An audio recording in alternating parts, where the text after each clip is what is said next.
Hi guys, it's Jeffrey and welcome back to my channel. This video is going to be come along with me to see Inside Out 2 and then afterwards debrief the movie and I'll share with you some of my thoughts. Let's get right into the video.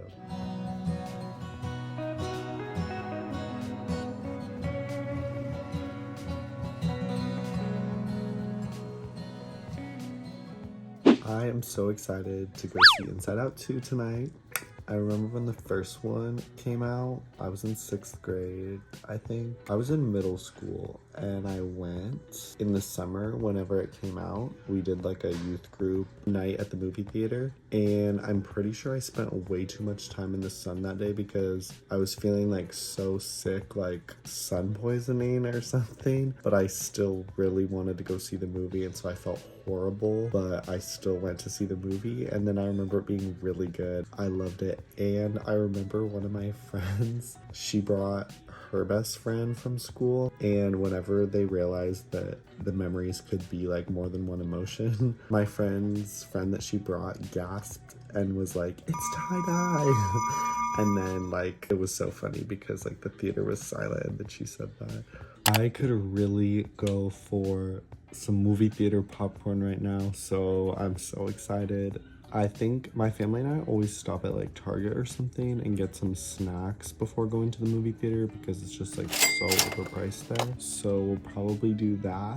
I'm super excited because there's new characters in this movie. So I don't know if nostalgia is a character, and then there's envy, anxiety, and embarrassment. I think that's all, but I might have missed a new one. I've seen the previews, but I feel like the previews like show some highlights of the movie, but like it'll be interesting to see like the problems and like the things that they have to navigate, because I remember when the first one came out, you knew that like they were dealing with the emotions inside Riley's head, but you didn't know that Joy was gonna disappear from her head and stuff. I felt like the previews didn't give away the plot, so I'll be really interested to see if this movie has like a big exciting plot that we didn't gather like and see from the preview. Okay, I'm all ready for the movie. I realized that I had some candy from graduation, so I have these Mike and Ike's that are a big mix of flavors. They have 10 super fun flavors on the back, and then I have my water bottle, of course, because I need to stay absolutely hydrated, and I think I'm gonna get popcorn at the movie. Queen, are you ready to see Inside Out 2? Yeah. See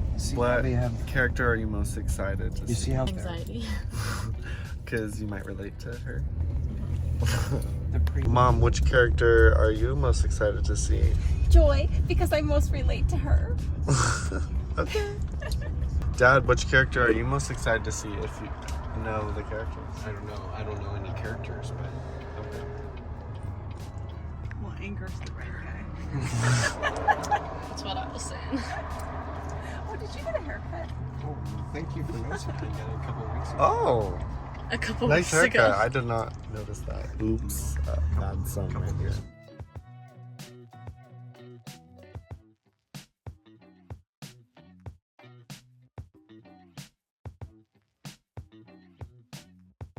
We just finished the movie. It was really good. I just got back from seeing Inside Out 2 with my family, and let me tell you about it. I feel like this movie did a phenomenal job encapsulating what it feels like to be a teenager. I feel like I needed this movie as I was in my teens and as I was like going through that. I remember the first one, yeah, like I said, it came out when I was in 6th grade. This movie was just like a whole different level of complexity in the mind. I might be talking about some things that have a little bit of spoilies, so if you have not watched the movie, you might want to click off this video. But if you have watched the movie or you're just interested in hearing my thoughts about the movie, you can keep watching what I'm saying. I really like how they go through in this movie, like during like different scenes, like sometimes they'll have different animation styles based on like where they're going. So in the first movie, as they were like traveling through Riley's mind, they went in different places and there was like some different animation styles, like when they tried to go in this room and like everyone was 2D. My sister thought the animation style was better this time. Not style, like it's the same animation, but we were just watching the original movie and just like watching it in the theater and watching like the new movie, it just feels like higher quality. I love the new emotions. Anxiety, of course, who we know and love, and I feel like we can relate to her a lot. Yeah, the examples of like everything she was worried about, and like all of the thoughts of like, this person moved this way, this person looked this way, like what does it mean, what does it mean? And it's like, it was cool to go in different people's minds in this movie, and like just because they're worried about something, or just because you think they gave you a look, sometimes it doesn't mean anything, or like that person's thinking, why did you give them a look? So I just feel like this movie sheds a lot of light into our generation. Also, something that they said in the movie was like, sometimes you have less joy when you're growing up. It was like the character Joy figuring out like, maybe this is what it's like to grow up, like Riley needs less joy, and it's not that she didn't need joy, but it's just like Riley has less joy. Oh, I really like the lesson, like the overall lesson they learned in the movie. So yeah, this is just me rambling. I feel like I haven't formulated like a movie review. I was gonna talk about the lessons they learn. They're learning what makes Riley Riley. They have memories of her that go into this other part of her mind that holds her beliefs. In the beginning of the movie, Joy was like sifting through those memories, like which one should we send down there to like be a part of Riley, and then she was sending the rest of them away, even though like they were still like important memories. Big spoiler here.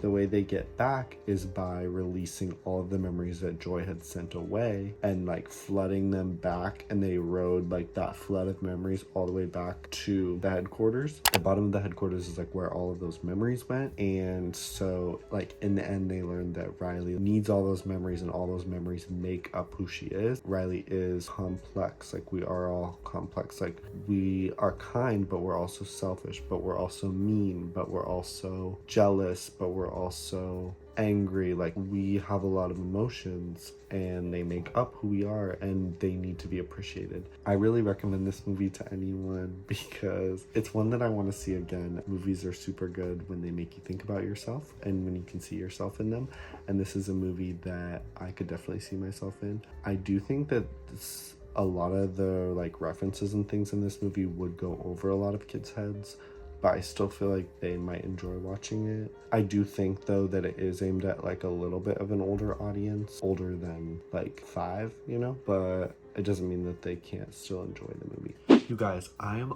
obsessed with the movie Inside Out 2. I feel like I just had to come back on here the day after watching it and just talk more about it, because I was debriefing it with my sister in the car today on the way to our dentist appointments. It was just so good. Like in the first movie, you see like joy and sadness are like out of Riley's mind, and fear, disgust, and anger are like taking over, fighting with Joy more. But then in this movie, you see Joy work together with them. Just seeing like disgust, fear, and anger's like interactions with Joy was really cool. Just seeing sadness step up to the plate and like use what's important through her in like Riley's life. I don't know, it was just cool. And also it was really interesting to see like Joy like had a moment where she broke down and was crying. She had a moment where she was like frustrated and mad, where she didn't know what to do. So it was just cool to see like Joy experience other emotions and be like, I can't just put up this front the whole time, like I'm trying to just think about nothing, just be happy, but like it's so hard. So she kind of had her moment of like breaking down. Okay, this is just more about the plot. So they go back into imagination land. In the first movie, there was this like imaginary boyfriend that was like, I would die for Riley, and like there's all this like stuff that she would just imagine, like Cloudland and blah blah blah blah blah. And then when Joy went in this time, she was like, guys, like check out imagination land, like you guys will love it. And then she gets in there and everyone's just drawing these things for anxiety and these ideas and showing like what are all the bad possible things that could happen. It was like this moment of like Riley's imagination being turned against her, which I think, let's talk about that for a second, because why is our imagination when we're kids like so happy and we like imagine all the fun things we could do and like the things we want to be and what we want to do, and now like our anxiety like turns that imagination into just coming up with like all these scenarios of like what bad could possibly happen, and like not even paying attention to like the good scenarios that maybe won't happen or maybe aren't likely, but also could happen. I don't know. It was just like a super interesting depiction of like how our imagination works. This movie just made me think a lot about myself and like about my own emotions and how my brain works. I think it's so cool to learn about that stuff. I think that we need to learn about our brain and about like what's going on. And yeah, there's a lot we can take from these two movies. I was also talking to my sister about today. I would go see Inside Out 2 again, like easily. Like the first Inside Out is one of my favorite movies. Like I watched it like quite a few times, and it's one that I just keep going back to, and I like really enjoy watching it. It's one of those that I'm like always in the mood to watch it. I'm like, oh, you're watching that, like let me join you. Sometimes you're like, like you think of a movie and you're like, I don't really want to watch that right now, like I have to be in the mood for it. Inside Out is one that like I could always be in the mood for. Like if you were to suggest that we watch Inside Out, like yes, I'm there. I hope you guys enjoyed watching my come along to the movies with me and just kind of like movie thoughts afterwards. Subscribe if you want to see more of my videos. I have some really fun things coming your way this summer. I will see you guys in my next video. Bye.